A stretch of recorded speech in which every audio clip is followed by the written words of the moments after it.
আজকে আমরা বিভিন্ন পারফেক্ট কন্টিনিউয়াস টেন্সের স্ট্রাকচার দেখব এবং পারফেক্ট কন্টিনিউয়াস টেন্সে কখন ফর বসে কখন সিন্স বসে সেটাও জানবো। কিন্তু তার আগে স্ট্রাকচারটা দেখব, তাতে করে আমাদের সুবিধা হবে। স্ট্রাকচার দেখার জন্য প্রেজেন্ট পারফেক্ট কন্টিনিউয়াস টেন্স, তারপর পাস্ট পারফেক্ট কন্টিনিউয়াস টেন্স এবং লাস্টে ফিউচার পারফেক্ট কন্টিনিউয়াস টেন্স এটা আমি লিখলাম।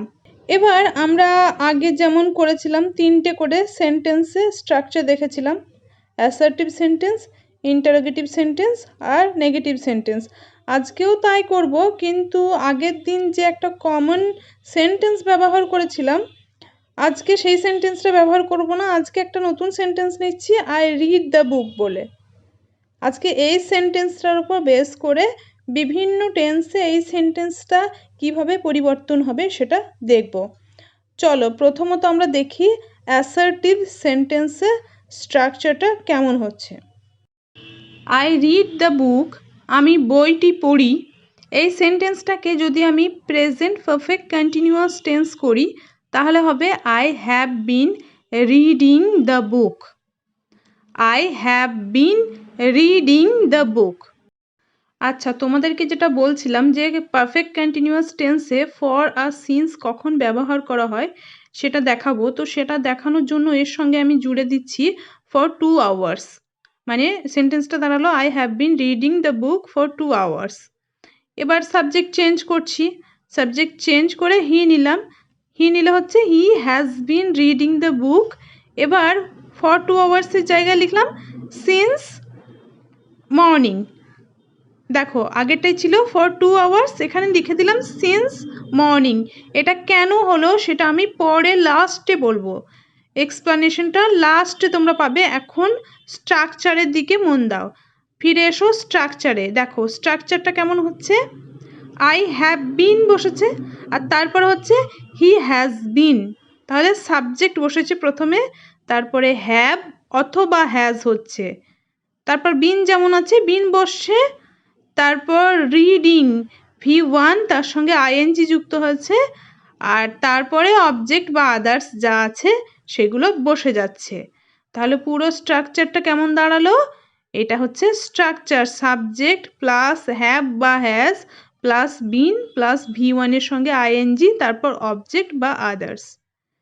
এখন পোস্ট পারফেক্ট কন্টিনিউয়াস টেন্স যদি করি এই সেন্টেন্সটাকে তাহলে হবে I had been reading the বুক।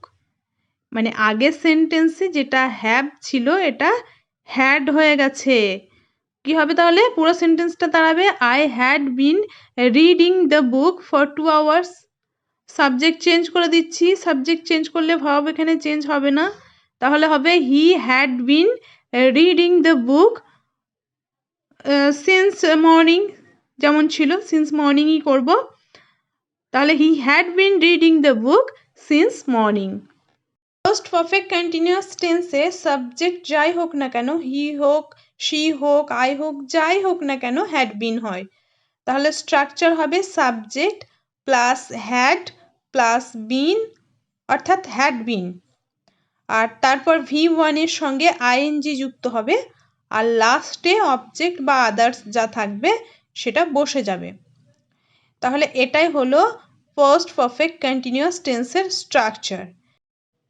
এবার দেখো যেখানে যেখানে হ্যাভ বা হ্যাজ হয়েছিল এই টেন্সের ক্ষেত্রে এখানে হ্যাড হয়েছে, তাই না? তাহলে এটাই ডিফারেন্স প্রেজেন্ট পারফেক্ট কন্টিনিউয়াসের সঙ্গে পাস্ট পারফেক্ট কন্টিনিউয়াসের। এবার চলে আসো future perfect continuous. Present perfect কন্টিনিউয়াসের সঙ্গে ফিউচার পারফেক্ট কন্টিনিউয়াস টেন্সের কিছুটা মিল পাবে। দেখো একই রকম লাগবে প্রথম সেন্টেন্সটা যদি খেয়াল করো, I shall have been reading the book for 2 hours। তাই ছিল তো, সিন্স মর্নিং লিখলেও হতো, তাহলে দেখলে এখানে শ্যালটা ঢুকে গেছে, বাকি একই রকম তাই না? আর সেকেন্ড সেন্টেন্সটা অবশ্য আলাদা। সেকেন্ড সেন্টেন্সটাই হচ্ছে he will have been reading the book since morning. Since morning ছিল তাই তোমাদেরকে কনফিউশনে না ফেলে সিন্স মর্নিংই লিখলাম। এবার আমি বললাম যে প্রেজেন্ট পারফেক্ট কন্টিনিউয়াসের সঙ্গে ফিউচার পারফেক্ট কন্টিনিউয়াস টেন্সের স্ট্রাকচারে কিছুটা মিল পাবে। আসলে সব স্ট্রাকচারেই কিছু না কিছু মিল পাবে। তো দেখি এই স্ট্রাকচারটা কেমন হচ্ছে। দেখো, প্রথমে আই বা হি, এটা কি সাবজেক্ট, সাবজেক্ট বসেছে। তারপর শ্যাল বা উইল বসেছে। আয়ের ক্ষেত্রে শ্যাল, হি এর ক্ষেত্রে উইল, তারপরে হ্যাভ, তারপর বিন, তারপর V1 এর সঙ্গে আইএনজি, আর লাস্টে অবজেক্ট বা আদার্স যেটা থাকছে সেটা। তাহলে এটা হয়ে গেল ফিউচার পারফেক্ট কন্টিনিউয়াস টেন্সের স্ট্রাকচার।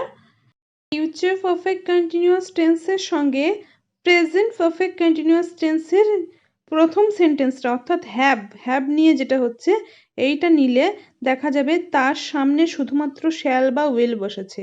এই যে হ্যাভ বিন ছিল, এখানে শ্যাল হ্যাভ বিন হয়ে গেছে, তাই না? অ্যাসার্টিভ সেন্টেন্সে তিনটে স্ট্রাকচারই দেখলাম। এবার আমরা ইন্টারোগেটিভ সেন্টেন্সের স্ট্রাকচার কেমন হয় সেটা দেখব। আগের দিনগুলোতে ইন্টারোগেটিভ সেন্টেন্স আমরা বানিয়েছিলাম, তো আজকেও সেইভাবে বানাবো। I have been reading the বুক, এই হ্যাভটা যদি সামনে দিয়ে দিই তাহলে কিন্তু ইন্টারোগেটিভ হয়ে যাবে, অর্থাৎ সেন্টেন্সটা তখন হয়ে যাবে have I been reading the বুক। আমি আর ফর 2 আওয়ার্স এটা লিখছি না, কারণ জায়গা কম, বাকিগুলো লিখতে পারবো না, এই জন্য এইটুকুই লিখে শেষ করে দিলাম। এবার সিমিলারলি সেকেন্ড সেন্টেন্সটা তাই হবে, হ্যাজটা সামনে চলে আসবে, has he been reading the book, mark of question হবে। এখন ফার্স্ট পারফেক্ট কন্টিনিউয়াস টেন্স যদি করি তাহলে কি হবে, হ্যাডটা সামনে চলে আসবে।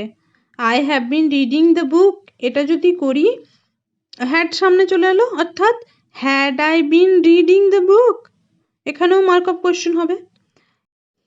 যদি সাবজেক্ট চেঞ্জ করি অর্থাৎ হি করি তাহলে ওই একই হবে, হ্যাডটা সামনে চলে আসবে, had he been reading the book, আর লাস্টে মার্ক অফ কোয়েশ্চেন হবে। এবার যদি আমরা দেখি ফিউচার পারফেক্ট কন্টিনিউয়াস টেন্সে, তাহলেও শ্যাল বা উইল যেটা সেটা সামনে চলে আসবে, অর্থাৎ সেন্টেন্সটা হবে shall I have been reading the book, shall I have been reading the book, আর লাস্টে মার্ক অফ কোয়েশ্চেন। এবার সাবজেক্ট হি করে দিলে, হি এর ক্ষেত্রে উইল যায় যেহেতু, সেজন্য will he have been reading the book, আর লাস্টে মার্ক অফ কোয়েশ্চেন। ইন্টারোগেটিভ সেন্টেন্সের ক্ষেত্রে সেন্টেন্সগুলো আগে লিখে নিয়েছি, এবার স্ট্রাকচার বানাবো। স্ট্রাকচার বানানো কোনো কঠিন নয়, কারণ কি হ্যাভ বা হ্যাজ যেগুলো আছে সেগুলো সামনে চলে আসবে। তোমরা দেখো বুঝতে পারবে, তিনটে স্ট্রাকচারই আমি একই সঙ্গে দেখাচ্ছি যাতে আরও বুঝতে সুবিধা হয় সেজন্য। তো আমার প্রথম সেন্টেন্স যেগুলো পেয়েছি সেগুলোতে হ্যাভ বা হ্যাজ সামনে আছে, তাহলে স্ট্রাকচারেও হবে হ্যাভ বা হ্যাজ সামনে, তারপর সাবজেক্ট, তারপর বিন, V1 এর সঙ্গে আইএনজি, আর লাস্টে অবজেক্ট বা others. Similarly past perfect continuous টেন্সের ক্ষেত্রেও তাই হবে, হ্যাডটা সামনে চলে আসবে, তারপর সাবজেক্ট, তারপর বিন প্লাস V1 এর সঙ্গে আইএনজি, আর লাস্টে অবজেক্ট বা আদার্স যা থাকবে সেটাই। ফিউচার পারফেক্ট কন্টিনিউয়াস টেন্সের ক্ষেত্রে শ্যাল বা উইলটা সামনে এসেছে, তাই না? সেই জন্য শ্যাল বা will plus subject plus have been, এটা কিন্তু সবার ক্ষেত্রে হ্যাভ বিন, হি এর ক্ষেত্রেও হ্যাভ, আবার আয়ের ক্ষেত্রেও হ্যাভ। হি হলে যে হ্যাভ বিন হবে না তা নয়, কিন্তু সবার ক্ষেত্রে হ্যাভ বিন হবে। আর তারপর V1 এর সঙ্গে আইএনজি, আর তারপরে অবজেক্ট বা আদার্স। মার্ক অফ কোয়েশ্চেন কিন্তু ভীষণ জরুরি, মার্ক অফ কোয়েশ্চেন দিতে হবে সবগুলোর ক্ষেত্রে। তাহলে এই হয়ে গেল আমাদের প্রেজেন্ট পারফেক্ট কন্টিনিউয়াস টেন্সের স্ট্রাকচার, এটা পাস্ট পারফেক্ট কন্টিনিউয়াস টেন্সের স্ট্রাকচার, আর এটা ফিউচার পারফেক্ট কন্টিনিউয়াস টেন্সের স্ট্রাকচার, সবগুলোই ইন্টারোগেটিভ সেন্টেন্সের ক্ষেত্রে। এবার আমরা দেখব নেগেটিভ সেন্টেন্সের স্ট্রাকচারটা কেমন হয়। নেগেটিভ সেন্টেন্স অর্থাৎ অ্যাসার্টিভ সেন্টেন্সের মতোই, শুধু হ্যাভ বা হ্যাজের পরে নট ঢুকবে। তাহলে হবে I have not been reading, assertive সেন্টেন্সে ছিল আই হ্যাভ বিন রিডিং, এটা I have not been reading the book. Subject change করে দিলে হি হলো he has not been reading the বুক, একই, তাই না? হি এর ক্ষেত্রে যেহেতু হ্যাজ যায় সেই জন্য হ্যাজ হয়েছে। এখন পাস্ট পারফেক্ট কন্টিনিউয়াসে কি হবে, এখানে নট আসবে হ্যাডের পরে, তাহলে I had not been reading the book. I had not been reading the book. Subject change করে হি করলে এখানে হ্যাডই হয়, তাই হ্যাডই হবে, দুক্ষেত্রেই হ্যাড হয়। তাহলে he had not been reading the বুক। এবার চলে আসি ফিউচার পারফেক্ট কন্টিনিউয়াস টেন্সে সেন্টেন্স কি হয় দেখি। এখানেও নট দিতে হবে। নটটা কোথায় হবে? শ্যাল বা উইলের পরে, অর্থাৎ I shall not have been reading the book. আর সাবজেক্ট যদি হি করি তাহলে সেক্ষেত্রে হবে he will not have been reading the book. Have been রিডিংটা কিন্তু কমন, দুটোর ক্ষেত্রেই একই, হিয়ার ক্ষেত্রেও হ্যাভই হবে। আমি এটা বারবার বলছি, আগেও বললাম। তো নেগেটিভ সেন্টেন্সের স্ট্রাকচার কেমন হয় তাহলে দেখি। স্ট্রাকচার একই সঙ্গে দেখব, সুবিধা হবে। স্ট্রাকচারটা তিনটে নেগেটিভ সেন্টেন্সের স্ট্রাকচারই একই সঙ্গে দেখব। আমাদের স্ট্রাকচার এমন কিছু নয়, অ্যাসার্টিভ সেন্টেন্সের স্ট্রাকচার যা ছিল হ্যাভ, হ্যাজ, হ্যাড বা শ্যাল, উইলের পরে নট দিয়েছি আমরা সেন্টেন্সগুলোতে, তাহলে স্ট্রাকচারটাও তাই হবে। এখানে হ্যাভ বা হ্যাজ ছিল, নট, এখানে নটটা এসেছে তারপরে, তাহলে আমাদের স্ট্রাকচার বানাতে গেলে নটই আসবে। সাবজেক্ট প্লাস হ্যাভ অথবা হ্যাজ, তারপরে নট, তারপর যেমন ছিল বিন, তারপরে V1 এর সঙ্গে আইএনজি যুক্ত হয়েছে, V1 আইএনজি, আর তারপর অবজেক্ট বা আদার্স যা আছে তাই। পাস্ট পারফেক্ট কন্টিনিউয়াস টেন্সের ক্ষেত্রে সাবজেক্ট প্লাস হ্যাড, তারপর নট বসছে, দেখো নট। এখানে স্ট্রাকচারে নট ছিল না, এই জায়গায় স্ট্রাকচারে নটটা চলে এসেছে। নট, তারপর বিন, V1 এর সঙ্গে আইএনজি, আর তারপর অবজেক্ট বা আদার্স। ফিউচার পারফেক্ট কন্টিনিউয়াস টেন্সের ক্ষেত্রে এখানেও নট বসেছে, শ্যাল বা উইলের পরে নট। অ্যাসার্টিভ সেন্টেন্সে নটটা ছিল না, নেগেটিভের ক্ষেত্রে নটটা হবে। তাহলে সাবজেক্ট শ্যাল বা উইল, তারপর নট, তারপর হ্যাভ, তারপর বিন, আর তারপর V1 এর সঙ্গে আইএনজি যুক্ত হয়েছে, আর লাস্টে অবজেক্ট বা আদার্স। তাহলে এই গেল প্রেজেন্ট পারফেক্ট কন্টিনিউয়াস টেন্সের স্ট্রাকচার নেগেটিভ সেন্টেন্সে।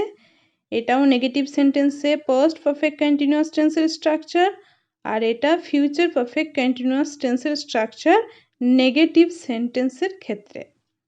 তাহলে তোমরা একবার সমস্ত সেন্টেন্সের স্ট্রাকচারগুলো একসঙ্গে ভালো করে দেখে নাও। অ্যাসার্টিভ, ইন্টারোগেটিভ, নেগেটিভ তিনটে সেন্টেন্সের স্ট্রাকচারই আর তিনটে টেন্সেরই পাশাপাশি দিয়েছি, দেখো ভালো করে বুঝে নাও, ভালো করে দেখে নাও পার্থক্যটা। এখন আমরা দেখব ফর কখন ব্যবহার করি আর সিন্স কখন ব্যবহার করি। এটা প্রিপজিশনে দিয়ে থাকে পরীক্ষায়, তো সেই জন্যই জিনিসটা জেনে রাখবো। প্রথম সেন্টেন্সটায় আমরা ফর ব্যবহার করেছিলাম। সেন্টেন্সটা কিছুটা এরকম ছিল, I have been reading for 2 hours। এটা নাম্বার 1 দিলাম। নাম্বার 2 সেকেন্ড সেন্টেন্সটা ছিল I have been reading since morning. প্রথমটাই ছিল ফর 2 hours আর সেকেন্ডটাই সিন্স মর্নিং, তাই না? তাহলে আমি কি করে বুঝবো যে কখন সিন্স ব্যবহার করব আর কখন ফর ব্যবহার করব? এই যে এখানে ফর হলো, এই ফরটা কেন হলো, আর এখানে সিন্স হলো সেটাই বা কেন হলো, বা আমি ফর মর্নিং সিন্স 2 hour এটাই বা করলাম না কেন? আর একটা এক্সাম্পল দিচ্ছি, দেখো। এই এক্সাম্পলটা দেওয়ার পরে আমি বলবো কেন ওটা করলাম। দুটো সেন্টেন্স ব্যবহার করব একই রকম, শুধুমাত্র লাস্টের কয়েকটা জিনিস আলাদা হবে।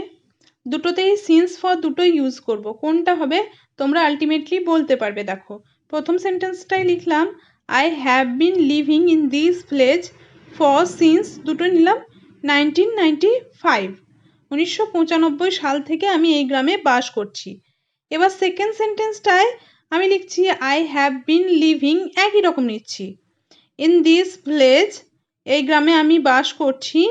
এবার এক্ষেত্রেও আমি সিন্স ফর দুটোই লিখে রাখছি, আর তারপর 1995 সাল থেকে এখন 2021 সাল, অর্থাৎ কত বছর হচ্ছে, রাউন্ড ফিগারে 26 বছর মতো হচ্ছে বোধহয়। তো যাই হোক রাউন্ড ফিগারে লিখে দিচ্ছি 26 ইয়ার্স, লাস্ট 26 ইয়ার্স। তাহলে I have been living in this place since oblique for last 26 years. দুটো সেন্টেন্সেই কিন্তু বেসিক্যালি 26 বছর এই গ্রামে থাকা বোঝাচ্ছে, কিন্তু দুটোতে দু রকম হবে। এক্ষেত্রে হবে সিন্স আর এটার ক্ষেত্রে হবে ফর। এটা আমি কিভাবে বুঝলাম বা কেনই বা হবে? কারণটা হচ্ছে একটা পিরিয়ড অফ টাইম আর একটা হচ্ছে point of time. Period of time হলে হয় ফর আর পয়েন্ট অফ টাইম হলে হয় সিন্স। পিরিয়ড অফ টাইমটা কি? 26 বছর। দেখো একটা পিরিয়ডকে, লং পিরিয়ডকে বোঝাচ্ছে না, একটা পিরিয়ড বোঝাচ্ছে, ওই জন্য ফর হলো, পিরিয়ড অফ টাইম হলো। আর এটা পার্টিকুলার একটা পয়েন্টকে বোঝাচ্ছে, 1995 সাল, মানে একটা পার্টিকুলার পয়েন্ট বুঝিয়ে দিচ্ছে। পার্টিকুলার পয়েন্ট বোঝালে, পয়েন্ট অফ টাইম বোঝালে সিন্স হয়। সেই জন্য আমি প্রথম সেন্টেন্সটা সিন্স করলাম আর সেকেন্ড সেন্টেন্সটা ফর করলাম।